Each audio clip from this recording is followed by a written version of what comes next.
Everyone. So আমাদের Grignard রিএজেন্টের যে সিরিজটা চলছে, আগেই বলেছি কি যে কোনো এক্সামের জন্য গ্রিগনার্ড একটা অত্যন্ত গুরুত্বপূর্ণ টপিক অর্গানিক কেমিস্ট্রিতে। এটা তো কোনো চ্যাপ্টারের আন্ডারে আসে না, সমস্ত ফাংশনাল গ্রুপ এটার সঙ্গে ইনভলভ, এক্ষুনি সেটা তোমরা বুঝতে পারবে। তো ফার্স্ট যে রিয়াকশনটা মানে গ্রিগনার্ডের মেথড অফ প্রিপারেশন ডিসকাস হয়ে গেছে, তার ডিটেলস স্টিরিওকেমিস্ট্রি এবং তার মেকানিজম, কখন ডায়াস্টেরিওমার তৈরি হবে, কখন এনানসিওমার তৈরি হবে, পুরো অ্যাডভান্স লেভেল পর্যন্ত বলে দিয়েছি। এবার আসা যাক কি ফার্স্ট যে রিয়াকশন সেটা কার সঙ্গে হবে না, অ্যাক্টিভ হাইড্রোজেনের সঙ্গে। এই মেথডটাকে বলা হয় Zerewitinoff method of estimation of active hydrogen. কি বলা হয়? এস্টিমেশন অফ এই মেথডটা এটা কি জন্য ইউজ করা হয় না, estimation of active hydrogen. Active hydrogen তো এটা এতটাই রিঅ্যাক্টিভ যে কোয়ান্টিটেটিভলি পাওয়া যাবে প্রোডাক্ট হাইড্রোজেন, ঠিক আছে, কোয়ান্টিটেটিভলি রিঅ্যাকশন হবে, এটা এতটাই রিঅ্যাক্টিভ। তো তুমি প্রশ্ন করতে পারো কি অ্যাক্টিভ হাইড্রোজেন কাকে বলে? Active hydrogen or acidic hydrogen, active hydrogen or acidic hydrogen এরা কারা না, hydrogen attach to electronegative element, hydrogen attached to electronegative element। তো ইলেকট্রোনেগেটিভ এলিমেন্টের মধ্যে কে কে আসবে? Oxygen, nitrogen, sulphur, fluorine, chlorine, bromine, iodine. Yes, এগুলো সব আমার কিসের আন্ডারে আসবে না, ইলেকট্রোনেগেটিভ এলিমেন্টের আন্ডারে আসবে।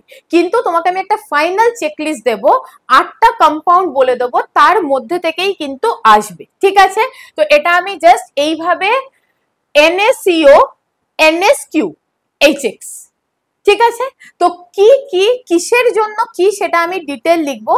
N stands for কি না, Nitro alkane. So first one N stands for Nitro alkane, detail বলে দেবো সব। Nitro alkane. A stands for active methylene, active methylene. C stands for terminal alkyne, terminal alkyne। O stands for সবাই জানে oxygen. N stands for সবাই জানে nitrogen. S stands for sulphur, এটাও সবাই জানে। Q stands for quasi aromatic, quasi aromatic। এটা কি আমি বুঝিয়ে দেবো যদি না জানা থাকে। quasi aromatic and HX stands for halo acids, halo acids। HX HBr মানে HCl HBr HI এইগুলো। তো এক এক করে দেখা যাক। প্রথম আমরা দেখব কি না, নাইট্রো অ্যালকেন। প্রথম আমি কি বলেছি না, নাইট্রো অ্যালকেন। নাইট্রো অ্যালকেন কিরাম দেখতে হবে, তাকে কেনই বা আমি অ্যাক্টিভ হাইড্রোজেন বলবো? নাইট্রো অ্যালকেন মানে এই দেখো নাইট্রোমিথেন আমি বলি, ঠিক আছে? তো এটা আমার কি একটা স্ট্রং ইলেকট্রন উইথড্রয়িং গ্রুপ, ঠিক আছে? তো এই যে হাইড্রোজেন গুলো এগুলোকে কি করে দেবে না, এগুলোকে অ্যাসিডিক করে দেবে, বিকজ এর রেসপেক্টে এই যে আলফা হাইড্রোজেন, এই আলফা হাইড্রোজেন একটা হাইড্রোজেনকে উড়িয়ে দাও, তো এখানে কি তৈরি হবে? Corresponding conjugate base. এটাকে আমি কি বলবো না, conjugate base of, conjugate base of nitromethane, nitromethane. তো কনজুগেট বেস অফ নাইট্রোমিথেন, তো এই যে কনজুগেট বেসটা তৈরি হলো এটা কি রেজোনেন্স স্টেবিলাইজড, তার মানে আমি বলতে পারি এই হাইড্রোজেনটা কি না, অ্যাসিডিক। আরামসে বলতে পারি this is acidic. Because reason क्या है, মানে রিজনটা কি, রিজন হচ্ছে conjugate base is resonance stabilised, conjugate base is resonance stabilised.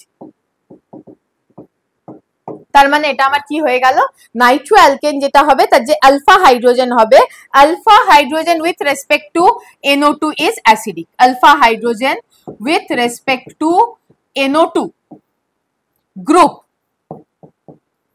Is acidic, NO2 group is acidic. Clear everyone? So নাইট্রোঅ্যালকেনের স্টোরিটা ক্লিয়ার হয়ে গেল। এবার সেকেন্ড আমি কি লিখেছিলাম মনে করো, সেকেন্ড লিখেছিলাম অ্যাক্টিভ মিথিলিন। তো অ্যাক্টিভ মিথিলিন তুমি কি করে বুঝবে কাকে অ্যাক্টিভ মিথিলিন বলা হয়?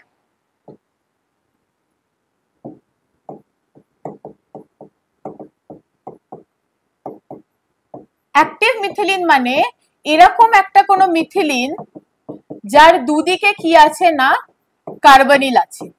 কেন তাকে আমি অ্যাক্টিভ মিথিলিন বলবো?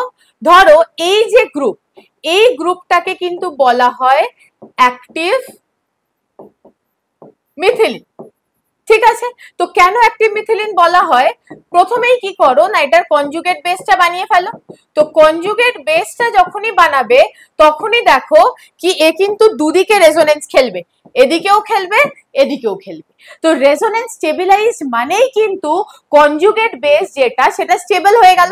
তাহলে এই যে অ্যাক্টিভ মিথিলিন, এটাকে কিন্তু কি বলতে পারি না কনজুগেট বেস। তো this conjugate base is resonance stabilize, তো এটা আমার কি হয়ে গেল অ্যাক্টিভ মিথিলিন। আরো এক্সাম্পল দেখো, সাইক্লিক সিস্টেমে দেখো মজা এসে যাবে, ডাবল বন্ড ও ডাবল বন্ড ও। এবার এর মাঝখানে যেটা এই পার্টটাকে কিন্তু আমি কি বলতে পারি না অ্যাক্টিভ মিথিলিন বলতে পারি। কেন বলতে পারি? এর কনজুগেট বেস বানিয়ে নাও, এই যে কনজুগেট বেস এটা কিন্তু দুদিকেই রেজোনেন্স খেলবে, তো এটা কি হয়ে গেল না রেজোনেন্স স্টেবিলাইজ হয়ে গেল। তো অ্যাক্টিভ মিথিলিন কেন অ্যাসিডিক আশা করি সেটা বোঝা গেল যে conjugate base is resonance stabilize. Third point আমি কি বলেছিলাম? Terminal alkyne. চলো লিখে নাও। থার্ড কি বলেছিলাম? থার্ড বলেছিলাম টার্মিনাল অ্যালকাইন। তো টার্মিনাল অ্যালকাইন কথাটার মানে কি? ধরো এইরকম একটা হাইড্রোজেন দরকার, এই হাইড্রোজেন অ্যাসিটিলিনিক হাইড্রোজেনও অনেক সময় বলা হয়। তো সেফলি আমরা কি বলতে পারি না টার্মিনাল পজিশনে যে হাইড্রোজেনটা থাকবে অ্যালকাইনের, সে কেন অ্যাসিডিক? বিকজ এই যে কার্বনটা এটা কি sp হাইব্রিডাইজড, এটা কি sp হাইব্রিডাইজড। এবার আমরা কি জানি electronegativity order, electronegativity order sp greater than sp2 greater than sp3. Why? The percentage s increases, electronegativity also increases. কি বললাম? পার্সেন্টেজ s যত বাড়বে ইলেকট্রোনেগেটিভিটি তত বাড়বে, যত ইলেকট্রোনেগেটিভিটি বাড়বে তত ওর অ্যানায়নকে স্টেবিলাইজ করার ক্ষমতা বাড়বে। প্রতিটা ওয়ার্ড লিখতে যাও, অ্যানায়নকে স্টেবিলাইজ করার ক্ষমতা বাড়বে। তো মাইনাস এইচ প্লাস উড়িয়ে দিলাম, কি পড়ে রইল CH3C triple bond C minus. এবার বোঝো মাইনাস কিসের ওপর স্টেবল? ইলেকট্রোনেগেটিভ এলিমেন্টের ওপর। প্লাস কিসের ওপর স্টেবল? ইলেকট্রোপজিটিভ এলিমেন্টের ওপর। কখনো দেখেছো Na মাইনাস হয় না, Na it is metal, electropositive plus is stable, simple. তো ইলেকট্রোনেগেটিভের ওপর কি হবে? Minus stable. তো সেই জন্য যে টার্মিনাল অ্যালকাইন হয় সেই হাইড্রোজেনটাকে কিন্তু অ্যাক্টিভ হাইড্রোজেন হিসেবে কনসিডার করা হয়। এবারে ফোর্থে আমি কি লিখেছিলাম মনে করো? ফোর্থে লিখেছিলাম অক্সিজেন, নাইট্রোজেন, সালফার, তাই তো? তো অক্সিজেনে আসা যাক, নম্বরটা ঠিক লিখছি তো রে? হ্যাঁ 4। অক্সিজেন, অক্সিজেন কার কার সঙ্গে যাবে? অক্সিজেন মানে ধরো ROH হতে পারে, সিম্পলি ওয়াটার হতে পারে, CH3C ডাবল বন্ড OH হতে পারে, ঠিক আছে? যে কোনো অ্যাক্টিভ মানে অক্সিজেনের সঙ্গে অ্যাটাচ যে হাইড্রোজেন গুলো আছে অক্সিজেনের সঙ্গে অ্যাটাচ, সে কি হয়ে যাবে? অ্যাক্টিভ হয়ে যাবে। ধরো ফেনল হতে পারে, ফেনলেও যে হাইড্রোজেনটা সেটা কার সঙ্গে অ্যাটাচড? এই যে ইলেকট্রোনেগেটিভ অক্সিজেনের সঙ্গে অ্যাটাচ। তো এরা সবাই কিসের আন্ডারে পড়বে না অ্যাক্টিভ হাইড্রোজেন বা অ্যাসিডিক হাইড্রোজেনের আন্ডারে পড়ছে। ফোর্থ এসে যাও নাইট্রোজেন। নাইট্রোজেন যেমন কি কি হতে পারে? অ্যামোনিয়া, মনে আছে না স্ট্রাকচার, ঠিক আছে? আর কি হতে পারে? RNH2, 1 degree amine. আর এসে যাও 2 ডিগ্রি অ্যামিন। তো এখানেও আমার কি আছে না অ্যাক্টিভ হাইড্রোজেন আছে। কেন? এই যে হাইড্রোজেন গুলো এগুলো কার সঙ্গে অ্যাটাচ? ইলেকট্রোনেগেটিভ এলিমেন্ট নাইট্রোজেন তার সঙ্গে অ্যাটাচ, তো কি হয়ে গেল? অ্যাক্টিভ হাইড্রোজেন হয়ে গেল। 6 এসো সালফার। সালফার, সালফারের কি হবে? Thio alcohol.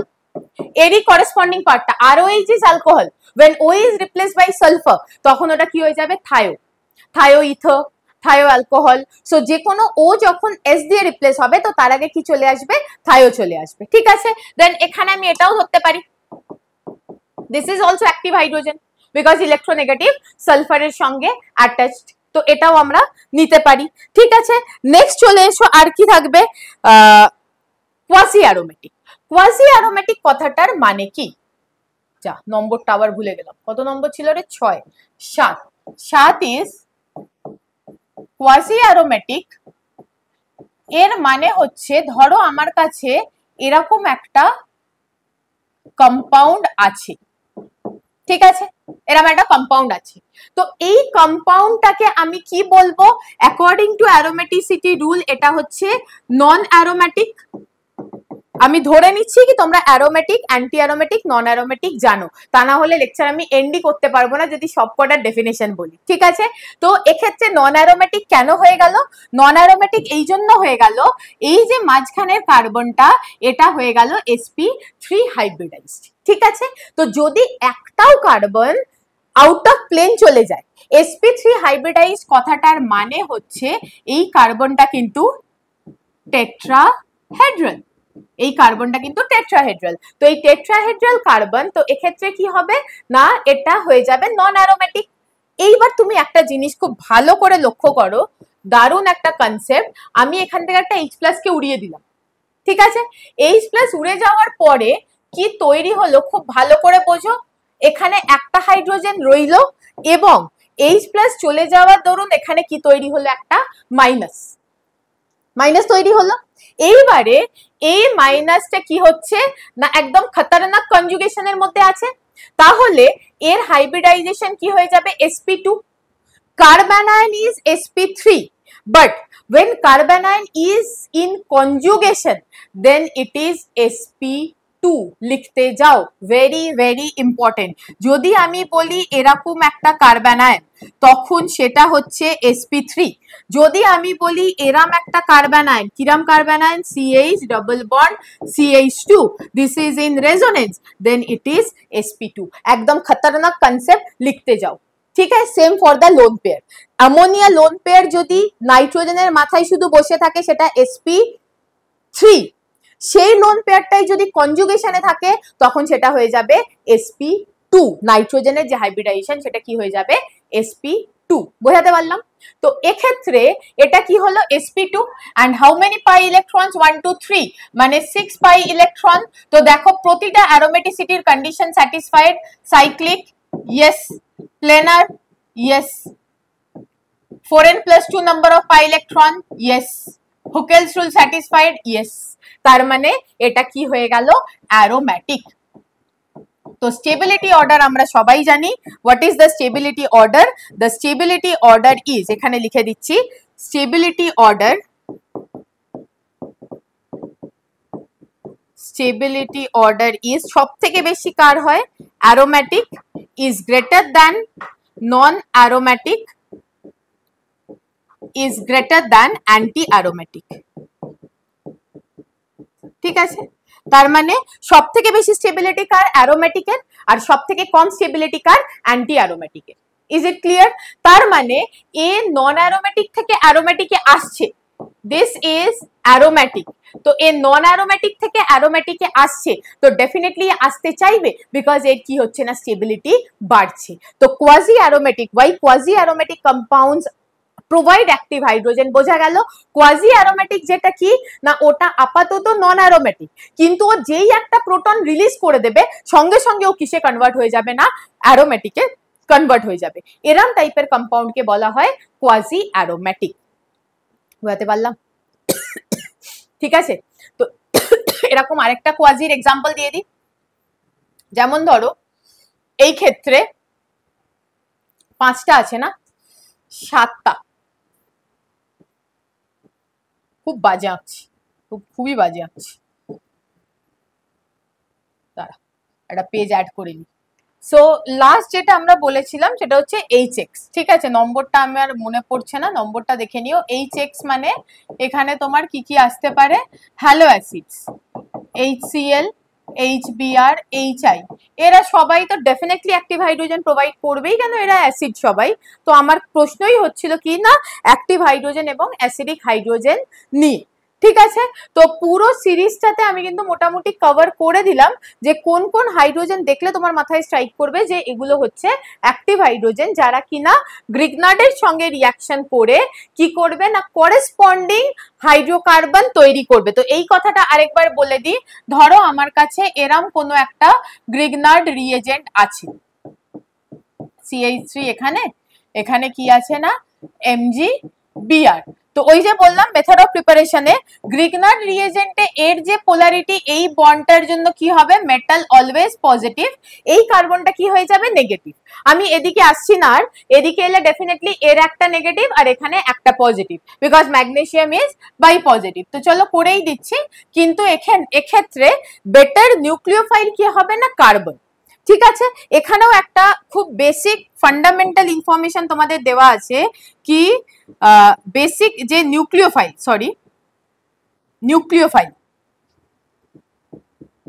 বেসিক যে নিউক্লিওফাইল যে হবে সেকে কে থাকবে, কার্বন অ্যান্ড বিআর। তো এক্ষেত্রে কার্বন কিন্তু বেটার নিউক্লিওফাইল হবে। নিউক্লিওফাইল অর নিউক্লিওফিলিক অর্ডার যদি আমি কনসিডার করি তাহলে সেক্ষেত্রে কিন্তু carbon is better nucleophile than bromine, because আমরা জানি nucleophilicity is inversely proportional to electronegativity.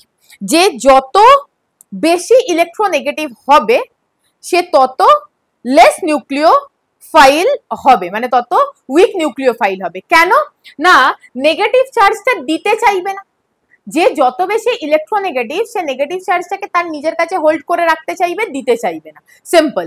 কিন্তু এই দুজনের মধ্যে কার্বনের ইলেকট্রোনেগেটিভিটি কম, তো ও দিয়ে দিতে চাইবে, সেই জন্য এখানে কে খেলবে না কার্বন খেলবে। এবার তুমি যে কোনো অ্যাক্টিভ হাইড্রোজেন নিয়ে নাও, লেটস সে অ্যালকোহল, তাহলে কি হবে এর মাইনাসের সঙ্গে এর প্লাস অ্যান্ড এর মাইনাসের সঙ্গে এর প্লাস, বোঝাতে পারলাম ব্যাপারটা, মাইনাস প্লাস মাইনাস প্লাস, মানে জাস্ট পোলারিটিটাকে কি করবে না এক্সচেঞ্জ করবে। পোলারিটি এক্সচেঞ্জ কিভাবে হবে দেখা যাক। তো আমার যে প্রোডাক্টটা তৈরি হবে সেটা কিরম তৈরি হবে, এখানে এসে যাবে আমার এইচ এসে গেল, এখানে কি হবে মানে টলুইনে কনভার্ট হয়ে যাবে, আর এক্ষেত্রে কি হবে যে আমার Mg সঙ্গে একটা বিআর, আর ওই যে হাতটা খুলে গেল ম্যাগনেসিয়ামের ওই হাতটাতে কে চলে আসবে না OR। এই জায়গাটা ভালো করে বোঝো, তাহলে কিন্তু নেক্সট পেজের যতগুলো রিয়াকশন ততগুলো তোমাকে দিয়ে সলভ হয়ে যাবে, প্রতিটা সলভ করতে পারবে। শুধু পোলারিটির খেলাটা বুঝে নাও, প্লাস মাইনাস খেলতে শিখে যাও, দেখো পরের গুলো কি সুন্দর হয়ে যাবে। এক এক করে দেখা যাক। প্রথম, প্রত্যেকের কাছে দেখো অ্যাক্টিভ হাইড্রোজেন আছে, আমি অ্যাক্টিভ হাইড্রোজেন গুলোকে জাস্ট আন্ডারলাইন করে দিচ্ছি তোমাদের জন্য। তো এখানে একটা অ্যামোনিয়া, এখানে একটা হাইড্রোজেন নেবে, ফেনলিক হাইড্রোজেন, বেনজোইক অ্যাসিডের হাইড্রোজেন, এখানে হচ্ছে এই যে অ্যাক্টিভ মিথিলিন, তো অ্যাক্টিভ মিথিলিনের একটা হাইড্রোজেন। তো প্রতিটা ক্ষেত্রে দেখো অ্যাক্টিভ হাইড্রোজেন আছে, এবং আমার আর গ্রুপটা কি, এখানে আর গ্রুপটা হচ্ছে ইথাইল, নাম কি ইথাইল ম্যাগনেসিয়াম ব্রোমাইড। তো প্রতিটা ক্ষেত্রে যে ইথাইল সে অ্যাক্টিভ হাইড্রোজেনের সঙ্গে রিয়াকশন করে কিসে কনভার্ট হয়ে যাবে, ইথেনে কনভার্ট হয়ে যাবে। তো প্রতিটা ক্ষেত্রে আমার যে প্রোডাক্ট হবে প্রথমেই আমি কিন্তু লিখে নিই প্রত্যেকটা ইথেন দেবে, তার সঙ্গে প্রোডাক্ট গুলো আমি তোমাকে লিখে দেখিয়ে দেবো, কিন্তু আগে চোখ বুঝে তুমি লিখে নেবে প্রত্যেকটা করেসপন্ডিং হাইড্রোকার্বনে কনভার্ট হয়ে যাবে, প্রত্যেকটা। ঠিক আছে, এইবারে আমি কি লিখবো না যে বাই প্রোডাক্টটা তৈরি হচ্ছে সেটাও লিখে দেবো। That is not that much important, কেন আমরা মেনলি এইটাকে নিয়েই ফোকাস করব, বাট তাও অনেক সময় অ্যাডভান্স কোয়েশ্চেনে বাই প্রোডাক্ট দিয়ে প্রশ্ন আসে। আমি দেখেছি অনেক কম্পিটিটিভ এক্সামে কিন্তু বাই প্রোডাক্ট দিয়ে প্রশ্ন এসছে। চলো শুরু করা যাক। তো পোলারিটি আগে খেলে নি। পোলারিটিটা কি করে খেলবে দেখো, পোলারিটি খেলতে গেলে তোমাকে নিতে হবে এই যে কার্বনটা নেগেটিভ, এটা পজিটিভ, ব্যাস আমি আর কনফিউজ করছি না এই বন্ডটা দিয়ে। তো এটা হয়ে গেল। এইবার তুমি দেখো এখানে কি পজিটিভ নেগেটিভ পজিটিভ নেগেটিভ, ঠিক আছে। অ্যামোনিয়াকে আমি যদি ব্রেক করি তাহলে কি করে করব, NH2H পজিটিভ নেগেটিভ। এখানে আমি কি করে ব্রেক করব, এইখানে দেখো একটা হাইড্রোজেন চলে গেল, তো একটা হাইড্রোজেন যদি চলে যায় তাহলে কি হবে, এরকম দেখতে হবে 1 2 3, তার মানে মাইনাস প্লাস, এখানে কি হয়ে যাবে মাইনাস প্লাস, এখানে কি হয়ে যাবে মাইনাস প্লাস, এখানে কি হয়ে যাবে হাইড্রোজেন প্লাস, এখানে মাইনাস। একদম ক্লিয়ার প্লাস মাইনাসটা? আমি একটু তাড়াতাড়ি করলাম, তুমি পজ করে আরেকবার দেখে নাও। ঠিক আছে, এবার আমরা আসি বাই প্রোডাক্টে। তো কি হবে না MgBr is common for all, কেন MgBr থাকছে, তার সঙ্গে আমি জাস্ট এই ওটাকে তুলে লাগিয়ে দেবো, OCH3। দেখতে যাও কিভাবে লিখছি, এখানে अगेन MgBr কমন, তো এখানে কি লাগিয়ে দেবো C ট্রিপল বন্ড CH, ছোট্ট করে লাগিয়ে দিলাম। এখানে এসো MgBr ইজ কমন, আগেই বলেছি MgBr কমন, এর সঙ্গে আমি কি লাগিয়ে দেবো NH2, বিকজ এর H টা চলে গেছে এর সঙ্গে, এই মাইনাসের সঙ্গে এই প্লাসটা চলে গেছে, এই যে মাইনাসটা পড়ে আছে আমি এই প্লাসের সঙ্গে টুক করে জুড়ে দিলাম। এখানে দেখা যাক এই যে ব্যাপারটা, একটা H বেরিয়ে গেছে, তো পড়ে কি আছে Mg এর সঙ্গে Br আছে, আর এর সঙ্গে আমি টুক করে কি জুড়বো না NH, তার সঙ্গে একটা 4 মেম্বার রিং আছে রে, ভুলে যাস না, এই যে 4 মেম্বার রিংটা জুড়ে দিলাম। বোঝা গেল ব্যাপারটা? ঠিক আছে তো, একদম ঠিক আছে। এবার কি ফেনলিক OH এর H টা বেরিয়ে গেছে, তাহলে এর সঙ্গে কি পড়ে থাকবে MgBr, এর সঙ্গে কি পড়ে থাকবে OPH। একটা ছোট্ট করে খেললাম এখানে, এই পুরো বেনজেন রিংটাকে PH করে দিলাম, এটুকু তো বোঝা গেল, এই যে বেনজেন রিং এটাকে PH করে দিলাম। এবার দেখো এখান থেকে H বেরিয়ে গেছে, তো আমার পড়ে কি থাকলো MgBr, এর সঙ্গে কি পড়ে থাকলো O C ডাবল বন্ড ও PH। আবার খেলেছি, এখানে কি করে খেললাম, এই যে পার্টটা এটাকে আমি কিভাবে লিখতে পারি PH C ডাবল বন্ড ও OH, তো এই H টাকে আমি তুলে নিয়েছি, তো এইখানে আমার যদি প্লাস হয় এটা মাইনাস হয়, তো এই মাইনাসটাকে আমি তুলে এখানে বসিয়ে দিলাম O CO PH। এইভাবে মলিকিউলগুলোর সঙ্গে নিজে খেলো, নিজে খেলতে শেখো কিভাবে আমরা প্রোডাক্ট গুলো বানাতে পারবো। দেখো আমি কিন্তু একটাও তোমাকে মুখস্থ করাচ্ছি না, প্রতিটা পোলারিটি বুঝিয়ে দিয়েছি এবং পোলারিটি দিয়ে you can find out the answer. চলো নেক্সট এখানে চলে এসো, এখানে আমি একটা হাইড্রোজেনকে উড়িয়ে দিয়েছি, বাকি কি পড়ে আছে এইখানে নেগেটিভ চার্জ। ঠিক আছে, দেখা যাক। তো MgBr এটা একটু চ্যালেঞ্জিং হতে পারে, এই কার্বনটার সঙ্গে আমি অ্যাটাচ করবো, রাইট 6 মেম্বার, এই কার্বনটার সঙ্গে অ্যাটাচ করেছি, তার মানে এখানে আমার একটা ডাবল বন্ড ও আছে, এখানে আমার একটা ডাবল বন্ড ও, পজিশন অফ ডাবল বন্ড ওটা খেয়াল রাখতে হবে। ঠিক আছে, বিকজ অ্যাক্টিভ মিথিলডিনের প্রোটন উড়িয়ে দিয়েছি, H+ উড়িয়ে দিয়েছি, বাকি যেটা পড়ে আছে কনজুগেট বেস অ্যানায়ন, সেই নেগেটিভ চার্জটাকে আমি কার সঙ্গে লাগালাম না Mgর সঙ্গে, বিকজ Mgর একটা হাতে তো Br আছে, আর একটা হাতে ও কি করবে না যে নেগেটিভ এন্ডটা পাবে সেই নেগেটিভ এন্ডের সঙ্গে রিঅ্যাকশন করবে। একদম ক্লিয়ার, দেখো ক্রিস্টাল ক্লিয়ার, মানে যে কোনো অ্যাক্টিভ হাইড্রোজেনে কিন্তু তুমি আর আটকাবে না, তোমার কোনো প্রশ্ন আটকাবে না, and this are all quantitative reaction. তো সেই জন্য তুমি কি করতে পারো না এস্টিমেশন অফ অ্যাক্টিভ হাইড্রোজেন করা হয় এই পার্টিকুলার মেথডটা দিয়ে। ঠিক আছে, সো লাস্ট স্লাইড আজকে আমাদের। তো এখানে আমরা কি করব না অ্যাক্টিভ হাইড্রোজেন এস্টিমেশন দেখব, রাইট, মানে কোয়ান্টিটেটিভলি রিঅ্যাকশনটাকে আমরা ডিল করব। তো মনে কি রাখতে হবে, one active hydrogen from one atom at a time, মানে এর একটা অ্যাক্টিভ হাইড্রোজেন আছে, এরও একটা অ্যাক্টিভ হাইড্রোজেন আছে। আর আমরা কি কনসেপ্ট ইউজ করব যদি তোমাদের মনে থেকে থাকে, that is called limiting reagent.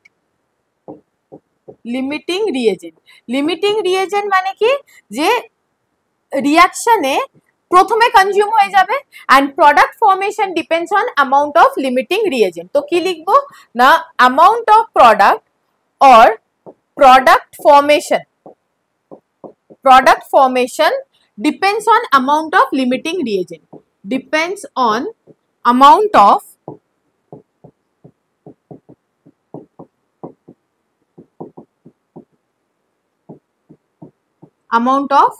Limiting reagent. ঠিক আছে, এবার দেখো 1 মোল 1 মোল, তো কোনো কথাই নেই, আমার ডেফিনেটলি এটা কত তৈরি হবে না 1 মোল। এবারে মিথেনটা কি গ্যাস, তার মানে at STP এর ভলিউম কি হবে 22.4 লিটার at STP, এটা নিয়ে আমি মাথা ঘামাচ্ছি না। তো এখানে কি হবে 1 মোল। এবার দেখো 1 মোল 2 মোল, তো কে লিমিটিং হবে 1 মোল, তার মানে এটা আমার কি হয়ে যাবে না লিমিটিং রিএজেন্ট। তো এটা আমার লিমিটিং রিএজেন্ট হয়ে যাবে, তার মানে প্রোডাক্ট কত হয়ে যাবে না 1 মোল। এবার এখানে এসো 3 মোল 5 মোল, তো 3 মোল 5 মোল। তো এ আমার কি হয়ে যাবে এক্ষেত্রে না লিমিটিং হয়ে যাবে, কেন 5 মোল এ থেকেও কিছু করতে পারবে না, এর কাছে টোটাল 10টা অ্যাক্টিভ হাইড্রোজেন আছে, কিন্তু এ তো 3 মোলই আছে না, 3 মোলই আছে, রাইট? তো এখানে methane methyl magnesium bromide corresponding মিথেনে কনভার্ট হয়ে যাচ্ছে। তো এক্ষেত্রে আমার এটা কত আসবে, এটা হয়ে যাবে 3 মোল, অ্যান্ড এর ভলিউম কত হয়ে যাবে 22.4 ইন্টু 3 লিটার অ্যাট এসটিপি। এবার কাহিনী দেখো কি আছে এখানে, 5 মোল, এ আছে 3 মোল, কিন্তু একে তুমি লিমিটিং করতে পারবে না।